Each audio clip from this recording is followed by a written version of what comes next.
નમસ્કાર, આપ જોઈ રહ્યા છો સાબરકાંઠા ન્યૂઝ 24 ચેનલ. હું છું સોયબ સૈયદ. આવો આજના મુખ્ય સમાચારો પર નજર નાખીએ.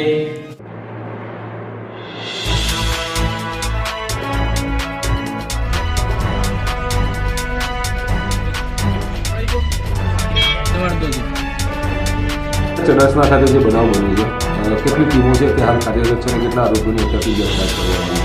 ઈડરના ચડાસના ગામે જે બનાવ બન્યો છે એ ગુનાની ગંભીરતાને લઈને તાત્કાલિક અલગ અલગ ઈડર પોલીસ સ્ટેશન તથા જાદર પોલીસ સ્ટેશનની ટીમો બનાવી, લગભગ 7થી વધુ ટીમો બનાવી 9 જેટલા આરોપીઓને અત્યાર સુધીમાં રાઉન્ડઅપ કરવામાં આવ્યા છે.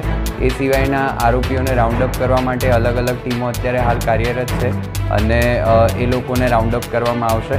ગુનાની ગંભીરતાને ધ્યાને લઈ અને BNS એક્ટની કલમ 115(2), 137(2), 189(2), 191, 2, 190, 310(2), 352, 351(3) મુજબ ગુનો દાખલ કરવામાં આવ્યો છે અને તેની સાથે સાથે એટ્રોસિટી એક્ટની પણ અલગ અલગ કલમ લગાવવામાં આવી છે. અત્યારે હાલ સઘન પોલીસ તપાસ ચાલુ છે. સાહેબ, કેટલા વ્યક્તિઓ સામે ફરિયાદ છે તે દાખલ કરવામાં આવી છે? અત્યાર સુધીમાં 9 જેટલા આરોપીને રાઉન્ડઅપ કરવામાં આવ્યા છે અને બાકીના તપાસ ચાલુ છે અને બાકીના આરોપી પકડાશે પછીથી. થોડે કામ કરતો હતો એથી લગભગ 10-15 છોકરાઓ બાઈકો લઈને આવ્યા. એથી મને ઉપાડી ઈકને મારે પહેલાં કોલ્ડ સ્ટોરેજમાં હાઈવે પર મારે, પછી ઉપાડી ખેતરોમાં થઈને ગાડી પર બેસાડી વાડોલ ગામમાં લઈ ગયા. વાડોલ ગામમાં મને માર્યો, મંદિરે કપડો બપડો ફાડી ગયેલો.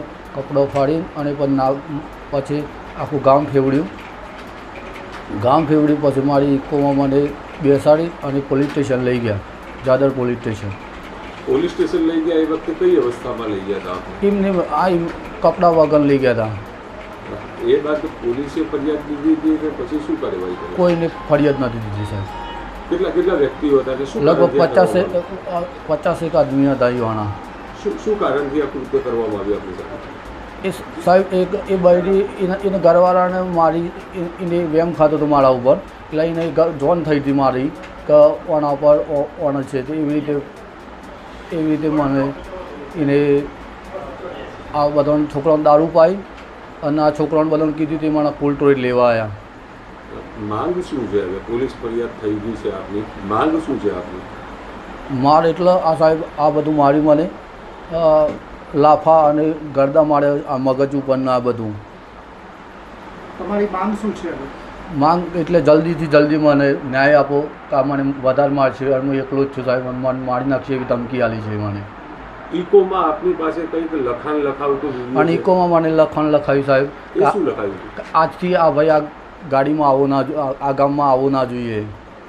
એ બાબતે શું લખીને શું આપ્યું?